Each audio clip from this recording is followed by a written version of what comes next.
Hello everyone, welcome back to Digital Learning Department of Collegiate Education. This is Nandini, working as Assistant Professor of Commerce. Dear students, in this video I would like to discuss a topic regarding types of dividend policy.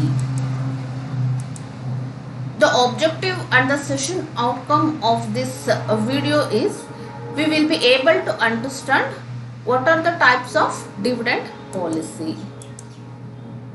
Okay, next let us see what are the different types of policy a company has to follow. The first one is policy of no immediate dividend. The second one, stable dividend policy. And the third one, regular dividend policy. Fourth one, irregular dividend policy. And the fifth one, liberal dividend policy. And the last one, conservative dividend policy. ಈ ಒಂದು ವಿಡಿಯೋದಲ್ಲಿ ನಾನು ಕಂಪನಿಗಳು follow ಮಾಡುವಂತಹ different types of dividend policy ಯಾವುದು ಅನ್ನೋದನ್ನ ನಾನು explain ಮಾಡ್ತಾ ಇದ್ದೀನಿ.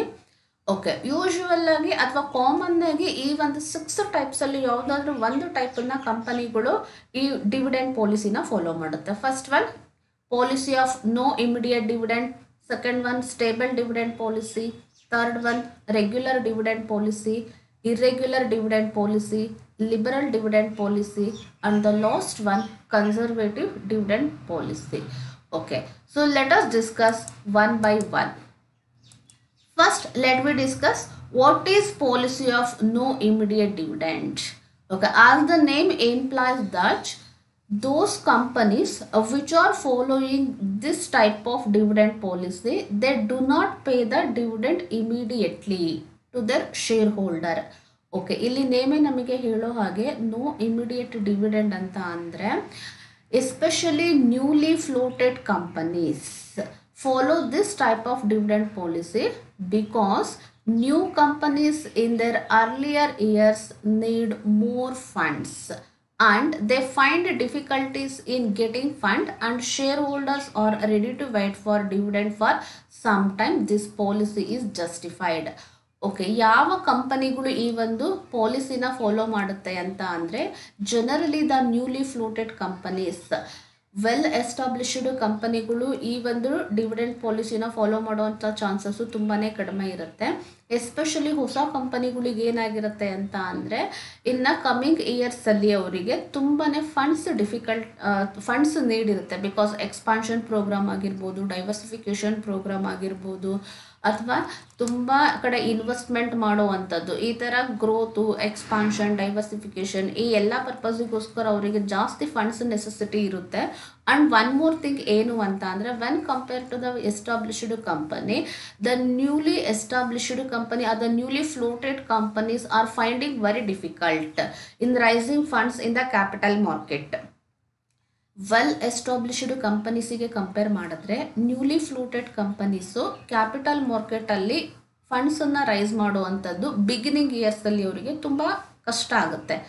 ಹಾಗಾಗಿ ಅವ್ರು ಏನು ಮಾಡ್ತಾರೆ ಅಂತ ಅಂದರೆ ಬರುವಂತಹ ಪ್ರಾಫಿಟ್ಟಲ್ಲಿ ಮ್ಯಾಕ್ಸಿಮಮ್ ಅಥವಾ 100% ಪ್ರಾಫಿಟನ್ನು ಅವರು ರಿಸರ್ವ್ ಆಗಿ ಕ್ರಿಯೇಟ್ ಮಾಡ್ಕೊಳ್ತಾ ಹೋಗ್ತಾರೆ. That means they kept in the form of retained earnings. ಯಾಕೆ ಹಾಗೆ ಮಾಡ್ತಾರೆ ಅಂತ ಅಂದರೆ for the future purpose, growth, expansion and as well as in order to meet the future contingencies.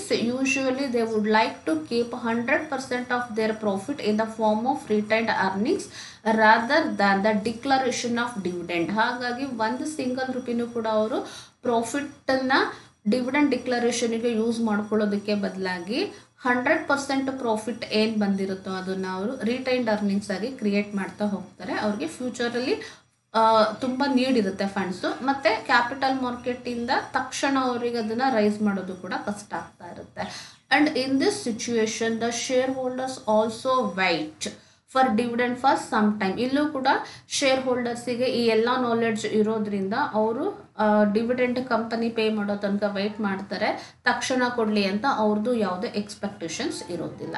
ಹಾಗಾಗಿ ಯಾವ ಕಂಪನಿಗಳು ಈ ಥರ ಒಂದು ಪಾಲಿಸಿನ ಫಾಲೋ ಮಾಡುತ್ತೋ ಅದನ್ನು ನಾವು policy of no immediate dividend, ಅಂದರೆ ಕೊಡೋದೇ ಇಲ್ಲ ಅಂತ ಅಲ್ಲ, ಬಿಗಿನಿಂಗ್ ಇಯರ್ಸಲ್ಲಿ ಕೊಡೋದಿಲ್ಲ, in later stage company grow ಆಗ್ತಾ ಆಗ್ತಾ ಕಂಪನಿಗೆ ಒಳ್ಳೆ ಪ್ರಾಫಿಟ್ ಬರುತ್ತೆ, ಒಂದು ರೆಕಗ್ನಿಷನ್ ವೆಲ್ ಎಸ್ಟಾಬ್ಲಿಷ್ಡ್ ಆದಮೇಲೆ ಈಸಿಯಾಗಿ ಫಂಡ್ಸನ್ನು ಅವರು ಕ್ಯಾಪಿಟಲ್ ಮಾರ್ಕೆಟಲ್ಲೂ ರೈಸ್ ಮಾಡ್ಬೋದು. ಸೊ ಆ ಥರ ಸಿಚುವೇಶನ್ಸಲ್ಲಿ ಅವರು ನೆಕ್ಸ್ಟ್ ಟೈಮಿಂದ ಏನು ಮಾಡ್ತಾರೆ, ಡಿವಿಡೆಂಡ್ ಕೊಡೋದಕ್ಕೆ ಸ್ಟಾರ್ಟ್ ಮಾಡ್ತಾರೆ. ಬಟ್ ಬಿಗಿನಿಂಗ್ ಇಯರ್ಸಲ್ಲಿ they won't give dividend to their shareholder. This is one of the policy especially followed by the newly floated companies. Okay, let us discuss the second one, that is the stable dividend policy.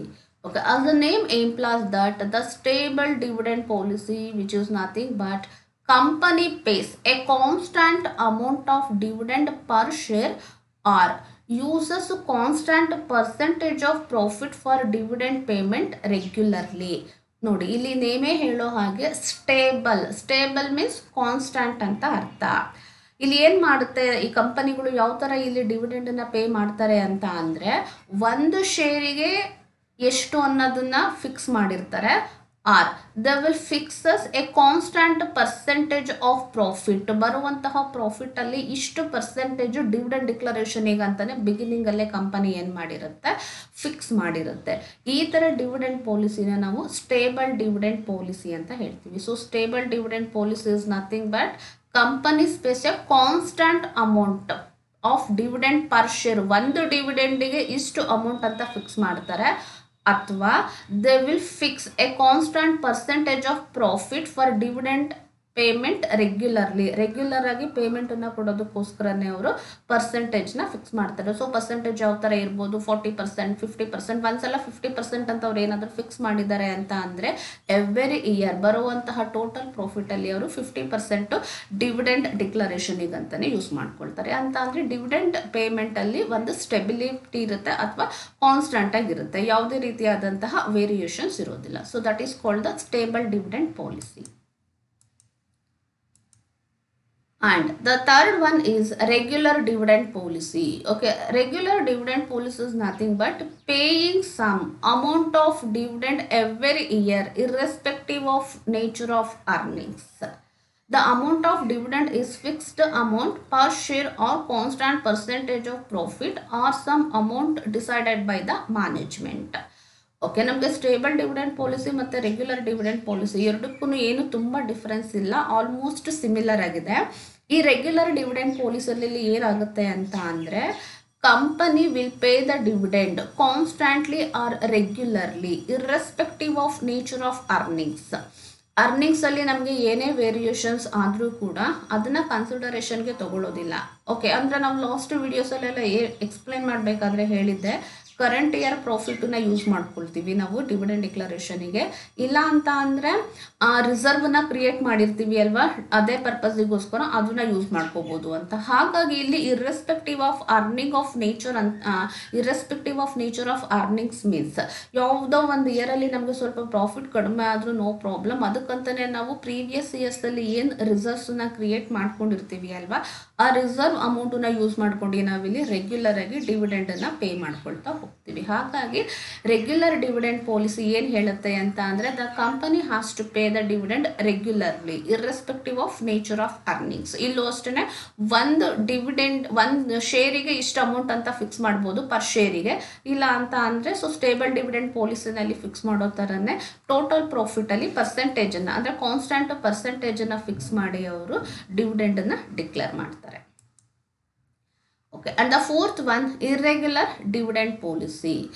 The irregular dividend policy is just opposite to the regular dividend policy. Okay, ಇಲ್ಲಿ ಯಾವ ರೀತಿ ಇರುತ್ತೆ ಅಂತ ನೋಡೋಣ. When the firm doesn't pay dividend regularly, that is every year, it is called irregular dividend policy. The amount of dividend changes from year to year with changes in earning level. Okay, irregular dividend policy illi as the name implies that when there is changes in the amount of dividend from year to year, that is called the irregular dividend policy. ಅಂದ್ರೆ ಇಲ್ಲಿ regular dividend ಪಾಲಿಸಿನಲ್ಲಿ ಕೊಡೋ ಹಾಗೆ ಪ್ರತಿ ವರ್ಷ constant amount ಅಂತ ಕೊಡೋದಿಲ್ಲ, it is vary or it is changes according to the earning level of the company. Regular dividend ಪಾಲಿಸಿನಲ್ಲಿ ಅರ್ನಿಂಗ್ಸನ್ನು ನಾವು ಕನ್ಸಿಡರೇ ಮಾಡೋದಿಲ್ಲ. ಜಾಸ್ತಿನಾದರೂ ಇರಲಿ ಕಡಿಮೆನಾದರೂ ಇರಲಿ ಒಂದು ಕಾನ್ಸ್ಟೆಂಟ್ ಅಮೌಂಟನ್ನು ನಾವು ಡಿವಿಡೆಂಡ್ ಆಗಿ ಡಿಕ್ಲೇರ್ ಮಾಡ್ಕೊಳ್ತಾ ಹೋಗ್ತೀವಿ ಮತ್ತು ಅಲ್ಲಿ ಎವ್ರಿ ಇಯರನ್ನು ಪೇ ಮಾಡ್ತೀವಿ.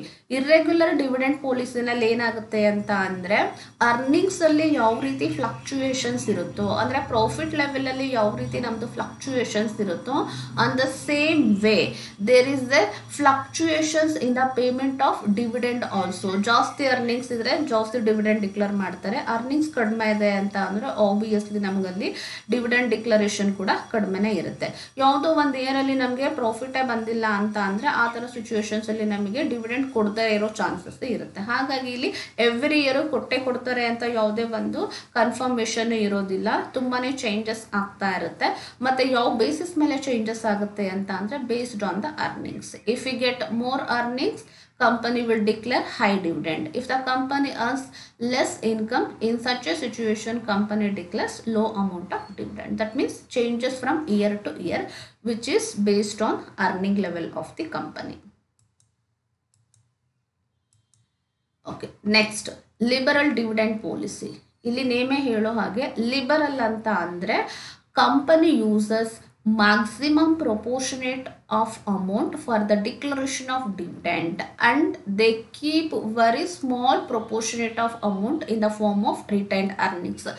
ಲಿಬರಲ್ ಅಂತ ಅಂದರೆ ಬರುವಂತಹ ಟೋಟಲ್ ಅರ್ನಿಂಗ್ಸ್ ಅಥವಾ ಪ್ರಾಫಿಟಲ್ಲಿ ಮ್ಯಾಕ್ಸಿಮಮ್ ಪ್ರಪೋರ್ಷನೇಟ್ ಆಫ್ ಅಮೌಂಟನ್ನು ಅವರು ಡಿವಿಡೆಂಡ್ ಡಿಕ್ಲರೇಷನ್ಗೆ ಯೂಸ್ ಮಾಡ್ಕೊಳ್ತಾರೆ. ತುಂಬ ಕಡಿಮೆ ಪ್ರಪೋರ್ಷನೇಟ್ ಆಫ್ ಅಮೌಂಟನ್ನು ಅವರು ರಿಟೈನ್ಡ್ ಅರ್ನಿಂಗ್ಸ್ ಆಗಿ ಇಟ್ಕೊಳ್ತಾ ಹೋಗ್ತಾರೆ. Okay, it is a policy where companies distribute major portion of profit as dividend and keep small portion of their profit as retained earnings.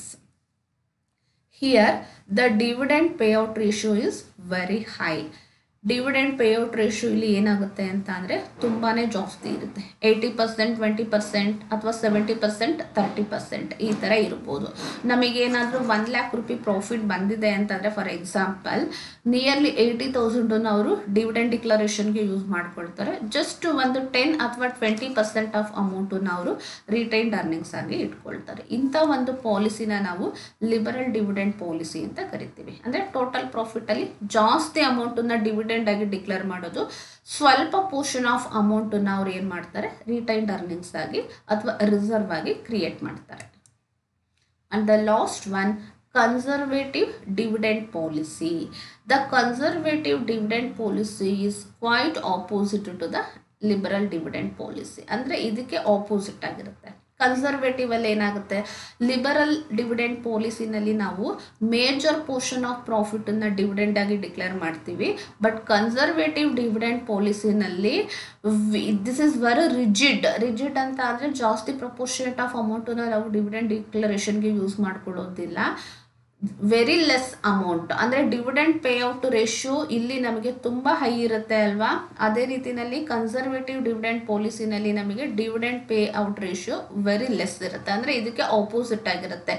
ಇಲ್ಲಿ 80% to 20% ಇದ್ದರೆ ಇಲ್ಲಿ 20% 80% ಇರುತ್ತೆ. ಅಂದರೆ 1 lakh ರೂಪಾಯಿ ಪ್ರಾಫಿಟ್ ಬಂದಿದೆ ಅಂತ ಅಂದರೆ ಜಸ್ಟ್ 20% ಆಫ್ ಅಮೌಂಟನ್ನು ನಾವು ಡಿವಿಡೆಂಡ್ ಡಿಕ್ಲರೇಷನ್ಗೆ ಯೂಸ್ ಮಾಡ್ಕೊಳ್ತೀವಿ.